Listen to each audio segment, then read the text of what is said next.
All right, guys. Glad to be back again with another sermon. This will be a very, very short sermon, probably one of the shortest, if not the shortest I've done in a long time. And matter of fact, the next couple of sermons should be pretty short as well. But anyway, the name of this sermon is going to be called Funny or Not, Here I Come. Funny or not, here I come. And that probably rings a bell. It sounds like that old saying, ready or not, here I come. Now, we're going to be in Matthew chapter 14. It's just that scripture, just some verses in Matthew 14 if you want to go ahead and turn there. But let me explain what's going on here. Let me do a quick recap to show you what this particular sermon is about. This message is a continuation of something that I've been talking about off and on quite a bit this year. You know, I started out talking a lot about moving forward and letting go of certain people in your life that may be hindrances. I began talking about staying away from enemies that pretend to be friends, frenemies as we call them, people that are around but don't mean you any well. And then there were times when I talked about how there may be people who are enemies that you don't quite realize are enemies that would be exposed. You know, it's one thing to know better. It's one thing to know that someone doesn't mean you well and stick around, but there may be those that really have something against you. Maybe jealousy. Maybe they have some personal vendetta against you. Maybe they just think that they're better than you and that they deserve what you have or what they believe God has in store for you. Different things. It could be just something that someone told them that isn't quite true or isn't true at all. But I talked about those things. I talked about enemies and I talked about frenemies. So I talked about all these things, separating yourself from toxic people. I've talked about all different types of things. Well, last sermon that I did, I said, you know, this is a little bit different. I said, because now the big thing for you is to let go of your lot. In other words, let go of someone or some people who it's not that they don't mean you well, they do. It's not that they're bad people. They're not. They're not secret enemies or anything. They're good people and they're excited about seeing what God's going to do in your life, about seeing the vision unfold that you have and wanting to be a part of it. But I said you may have to let some people go, let your lots go, because there will be folks who God, no matter how much they like or love you, and no matter how much they mean well, God won't let them move forward with you, not because of you and not because of your relationship with them, but because their relationship with God is not quite where it needs to be. It's not on track. They refuse to learn. They refuse to grow. They refuse to change. They know better, but they continue to not want to do better. It's one thing to mess up and make mistakes, but it's another thing to purposely continue to rebel and continue to say no and have a no mindset and continue to not want to grow, to not want to look in the mirror, so to speak, and say, what do I need to change? What do I need to work on? There's a difference between wanting to work on something and it taking some time and absolutely refusing. And I said, these people may be a hindrance if you try to take them into the vision with you. And so God will not allow that hindrance. And so I've talked about all these things of different types of people to detach from and let go of. So now that I've done all that recapping, and if any of the stuff that I've talked about, any of that has been for you, this sermon will be for you. And I'm letting you know that there may be here at the last moment someone to detach from, but check this out. You do not have to detach. God does not have to detach them from you. They are going to detach themselves, and it may surprise you who and how. And what I mean is this: there's something you're about to walk into, literally step into it, whether you want to or not is up to you. It's best to do it. But if you walk into this thing that God's going to direct you into, he's going to make a way. He's going to cause you, right? I always talk about how the Lord will guide your footsteps. And I always say, you know, pray that the Lord will guide your footsteps to be at the right place at the right time, to see and hear the right things and meet the right people. God will guide your steps, will give you the opportunity to walk into certain things, and there will be folks who you think are with you, and they will not walk into this big thing that God's going to have you step into, not because they don't back you up, not because they suddenly turn on you, but they won't move forward out of fear. Fear will paralyze them. In fact, it may be someone who really talks a big game, talks a good game about how, they're ready for this and they're going to do this and they're going to do that, and they don't mind standing up to this person or that situation or that thing. And they're always about speaking to the mountain and standing up to the Goliath. But it may surprise you when some of those people who are like that won't walk all the way with you in the vision and in the great thing that God's going to have you walk into, because something really simple that may be simple to you will be paralyzing to them. So as God begins to bring you forward this month into your greater, understand that like I said, you let go of the toxic. Hopefully by now you've let go of the lie. You've accepted the fact that Lot is not going to be able to go with you all the way into your promised land, so to speak. They can't be your right hand man. They can't be with you every step of the way. They can't coach you through what you're fixing to go through. Now you have to accept the fact that you may be surprised who doesn't go all the way with you, not because they don't love you, not because they don't support you, not because they don't agree with the vision, but simply because something that may be simple to you will be so paralyzing to them. And so again, you don't have to detach from them. God doesn't have to remove them from you. They will simply not move forward. It's as simple as that. But you have a choice how you react. What do I mean? Either you can be offended and act like you didn't know this was coming because, well, I'm giving you a heads up. Or you can just be tickled by it. You can just say, I knew this was coming. Oh, well. And just keep moving forward and not even be fazed by it. But whether you choose to be butthurt about it or find humor in it, right? Because that's usually what happens when you know something's gonna happen and it happens. You just kind of laugh it off and you're just like, well, that doesn't surprise me or disappoint me because I saw it coming. So it is what it is.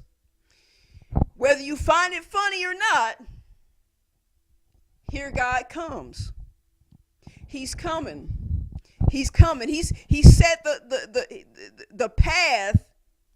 Come on. He's making the way straight. He's setting the path. He's a way maker. But now, you see, sometimes it's like the old saying goes, sometimes it's not so much that you're waiting on the blessing is being made out, but you got to be ready for it more so than it being ready for you. So it's been made out. It's ready. You've been preparing. And so you're ready. So that's why the name of it isn't Ready or Not, Here I Come. It's Funny or Not, Here I Come. Because either you can find humor in what's about to happen or not. You can laugh it off or be butthurt. But whether you find it funny or not, it's fixing to happen. So funny or not, here it comes. You're ready. You just got to stay ready and just accept reality for what it is. When somebody that was on your dream team backs up or stands still because they're shaking in their boots and can't move forward, pray for them, love on them, but don't try to force it. Come on. Don't waste time sitting back and standing still because they're sitting back standing still. Nope. It's not about what everybody else does, is what I'm getting at. All it's about is you moving forward. So here we are, Matthew chapter 14, starting at verse 22. It says this, and straightway Jesus constrained his disciples to get into a ship and to go before him unto the other side, while he sent the multitudes away. And when he had sent the multitudes away, he went up into a mountain apart to pray. And when the evening was come, he was there alone. But the ship was now in the midst of the sea, tossed with waves, for the wind was contrary. In the fourth watch of the night, Jesus went unto them walking on the sea. Let me pause right there. The disciples are on a boat. Jesus is out praying, doing his thing. And what happens is Jesus makes his way to him, but he's not on a boat. He's walking on the water, just walking on it as if it's just totally a normal, regular, everyday thing that everybody does. So the disciples are on a boat on the water. Jesus is walking on the water, coming towards them. And let me say this, not too long ago, I did that sermon called Well, Well, Well. Remember that? And I was talking about the woman at the well and Jesus being at the well. But we know Jesus is living waters. So he is a well of living water. So he was a well at the well. And then he transformed the woman's life that he met at the well. And then she became a well. Get it? Because she left the water pot behind. So now she's the vessel with the water. So well, well, well. Okay. So we see here Jesus walking on the water. So what is that?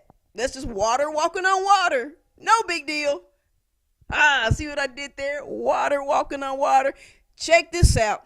We see in this story that there's a storm and the winds are blowing and the waters are going crazy. Sometimes when there's a storm and waters on a sea are going crazy, what do people say? How do people often describe that?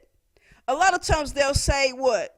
That the waters are raging, right? Or they will say that the waters are roaring waters, right? What else roars? A lion. Jesus is the Lion of Judah. So you got roaring waters on top of roaring. Okay, I'm sorry. I just noticed that when I was getting ready for this sermon and I was reading this, it just came to me. I was like, wow, that's cool. I never thought about that. Water walking on water, but it's also roaring. Get it? Roaring waters, unroaring waters.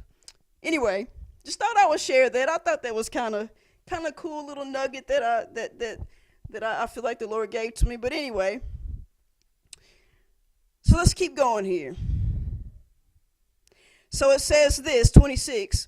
And when the disciples saw him walking on the sea, they were troubled, saying, "It is a spirit," and they cried out for fear. So it seems like everybody on this boat is afraid.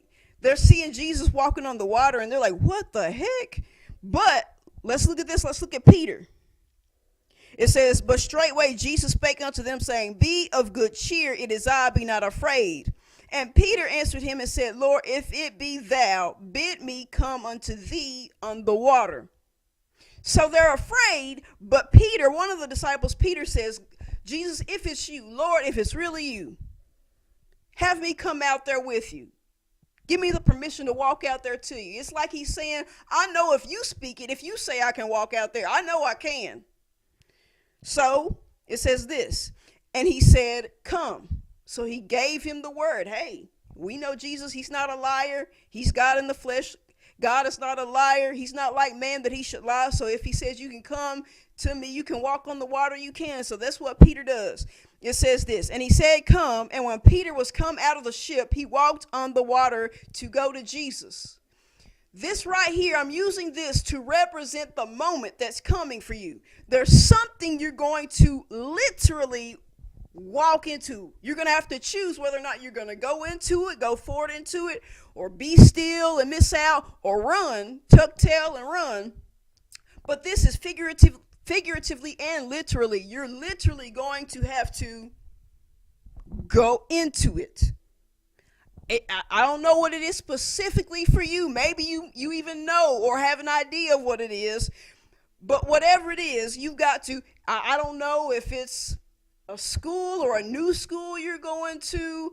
I don't know if it's like some type of business you're going into. I don't know if it's a new church that you're going to. I don't know if it's your own ministry that you're going to walk into.